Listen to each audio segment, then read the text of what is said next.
పుణ్యక్షేత్రంలోని పెదకోనేరు దాదాపుగా నీటితో నిండిపోయింది. పునరుద్ధరణకు చేపట్టిన పనులు కోట్లాది రూపాయలు వృధానేనా అనే ప్రశ్న ప్రజల్లో నెలకొని ఉంది. వీక్షిద్దాం నేటి దృశ్యం.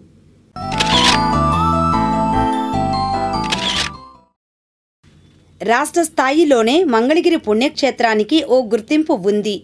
ఇక్కడ వందలాది సంవత్సరాల చరిత్ర ఉన్న స్వామివారి కళ్యాణ పుష్కరిణి అనబడే పెదకోనేరు కష్టాలు దశాబ్దాలు గడుస్తున్నా పరిష్కారం కావడం లేదు.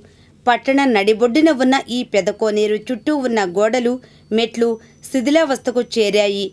దీనికి తోడు పర్యావరణ సమస్యగా కూడా మారింది. ఈ సమస్యలపై గత ప్రభుత్వం పక్షాన మాజీ ఎమ్మెల్యే ఆర్కే పునరుద్ధరణ పేరిట చాలా హడావుడి చేశారు. కోట్లాది రూపాయలు ఖర్చు చేసినట్లుగా సమాచారం ఉంది. అంతా చేసి సరైన ముగింపును ఇవ్వలేకపోయారు. దీంతో సమస్య మళ్లీ మొదటికొచ్చింది. నిధులన్నీ కోనేటి పాలయ్యాయన్న విమర్శలు ఉన్నాయి. ప్రస్తుతం పెదకోనేరు నిండు కుండలా ఉంది.